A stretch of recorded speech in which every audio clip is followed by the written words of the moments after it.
The face you are looking at right now stares directly out from the canvas, and at first glance, everything seems perfectly normal. A forehead, 2 eyes, a nose, a mouth. But the longer you hold its gaze, the more that certainty begins to dissolve. Because the forehead is not skin. It is a pale, ridged melon. The nose is a pear. The cheeks are 2 red apples. The entire face, from the crown of the head down to the collar, has been constructed from fruits, vegetables, and flowers that should never exist in the same season, let alone on the same body. This is Vertumnus, painted around 1590 by Giuseppe Arcimboldo, and it was made for a single viewer, Rudolph II, Holy Roman Emperor. And he loved it so much that he made the artist a count. But the real question is not why someone would paint a face made of produce. The question is, why an emperor? A ruler of vast territories and commander of armies would commission his own portrait as a pile of vegetables. And as we will see, the answer is far darker than it appears. To understand this painting, we first have to understand the man who commissioned it. By 1590, Rudolph II had transformed Prague into something Europe had never seen before. He moved the imperial court away from Vienna and filled his castle with alchemists, promising to turn lead into gold, astronomers charting the heavens, occultists decoding hidden symbols, and artists crafting elaborate visual riddles. Tycho Brahe and Johannes Kepler worked in his observatory, and his Kunstkammer, his famous cabinet of curiosities, overflowed with stuffed exotic animals, mechanical automata, rare gemstones, and botanical specimens from every corner of the known world. Because Rudolph believed something extraordinary, he was convinced that by collecting the microcosm, he could control the macrocosm. In other words, if he possessed a sample of every plant, every mineral, and every creature on Earth, he would master the universe itself. But while Rudolph obsessively catalogued these wonders, his empire was quietly falling apart. The Ottoman Empire pressed hard against his borders. The Protestant Reformation was splitting his territories into hostile camps. And Rudolph's response to all of it was to lock himself away. He refused to sign documents. He avoided diplomatic meetings, and historical accounts describe him as increasingly paranoid, melancholic, and convinced of conspiracies all around him. So by the time this portrait finally arrived, Rudolph was governing almost nothing, but he was still collecting absolutely everything. And the man who painted it understood that world better than almost anyone. Giuseppe Arcimboldo had already spent decades serving 3 different Habsburg emperors, but he was not merely a painter. His official title was Master of Festivities. He designed costumes, he created stained glass windows, and he staged elaborate spectacles for the court.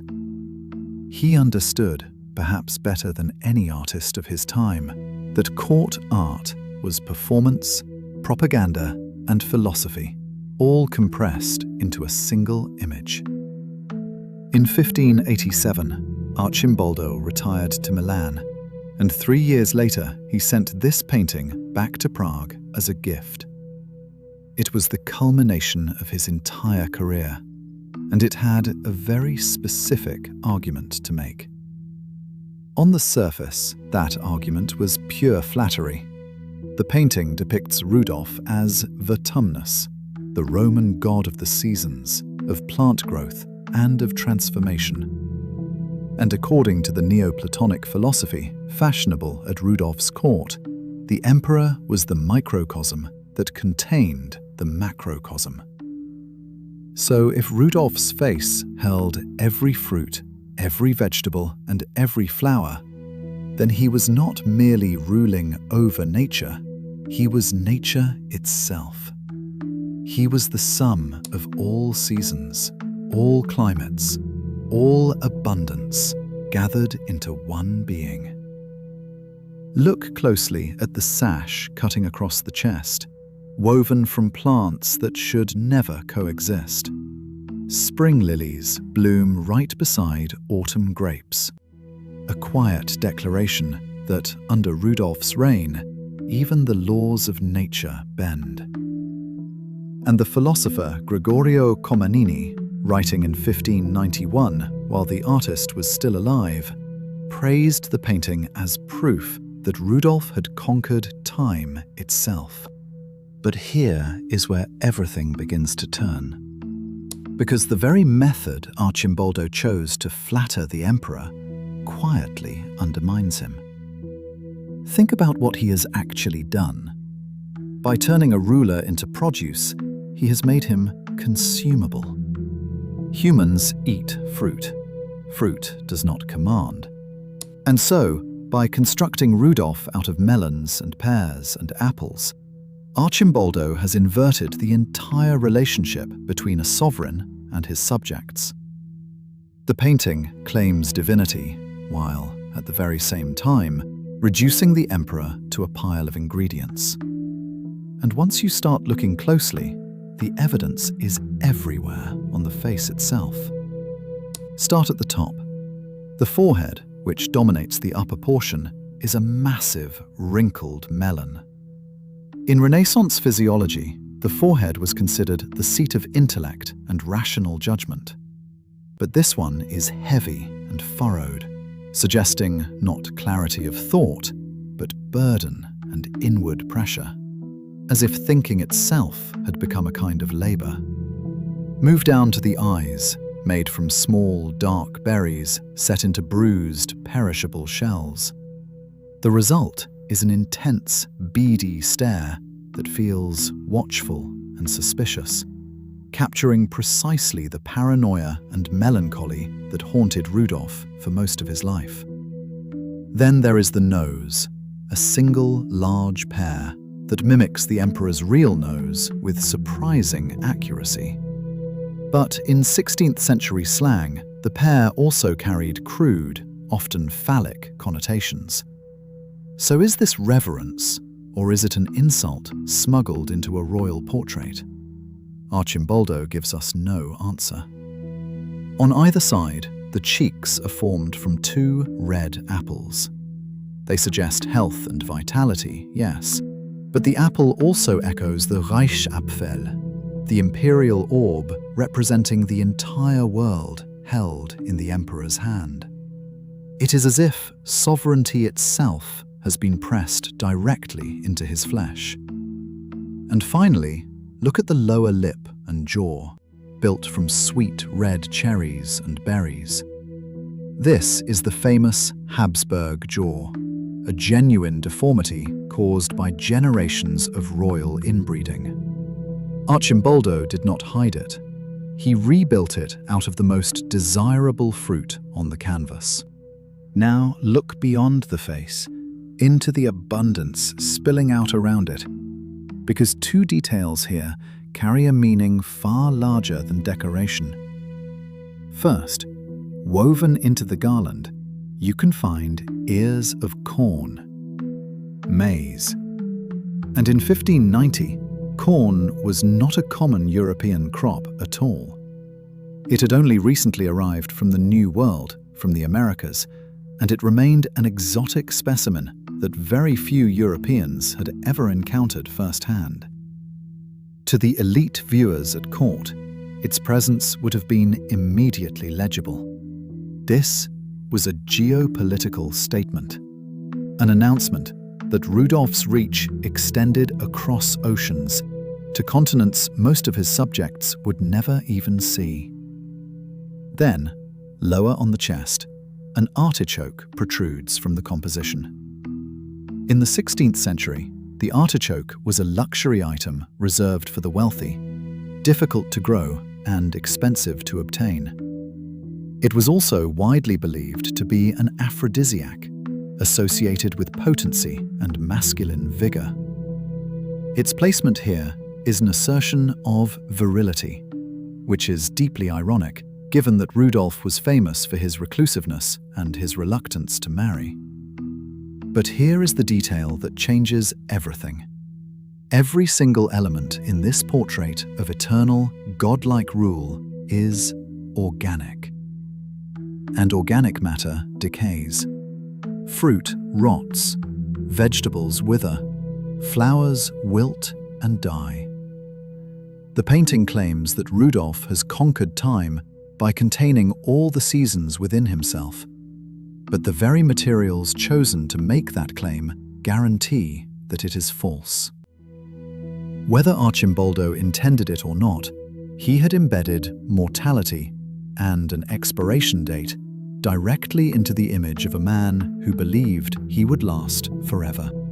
And it turns out that almost everyone, except Rudolph himself, eventually sensed this. Later critics, writing across the 17th, 18th, and 19th centuries, recognized the unease almost instinctively. They called Arcimboldo's work a kitchen nightmare and a degradation of the human form. They saw exactly what the imperial court had chosen not to see, that building a human being out of consumable goods was not simply clever, it was genuinely disturbing. It violated the boundary between a person and an object, between permanence and decay. And yet, centuries later, that very quality would resurrect his reputation. The Surrealists, and Salvador Dali in particular, reclaimed Arcimboldo precisely because they understood the transgressive power of making a face dissolve into objects.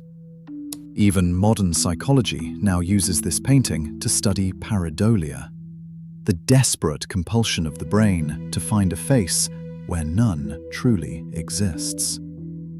Because that is the secret at the heart of this work. From a distance, you see a coherent, unified, human face. But move closer, and that coherence collapses into a chaotic pile of disconnected objects, with no real person holding it together. And that is the perfect metaphor for Rudolph's empire in 1590.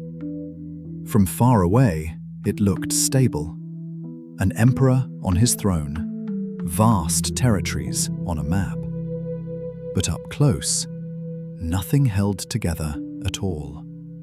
His lands were fracturing, the Ottomans were advancing, and Rudolph sat locked in his castle, convinced that possessing small things granted him control over large ones. He received this painting with absolute delight and elevated Arcimboldo to the rank of Count Palatine. He believed it confirmed his mastery over the universe. He never once realized it was documenting his collapse. And there is one final irony that completes the story. The reason this painting hangs in Sweden today, rather than in Prague, where it was made, is that the Swedish army looted it in 1648 during the 30 Years' War. The very conflict that finally shattered the empire Rudolph had failed to govern. The face, made of abundance, was simply carried away by soldiers as spoils of war. And it still stares out from the canvas to this day, still insisting that it is a person, still dissolving into a pile of vegetables the very moment you look too closely. Thank you for making it to the end of this video. I would love for you to leave your thoughts in the comments, whether you had seen this painting before, and of course, if you think there was any detail I missed in the analysis.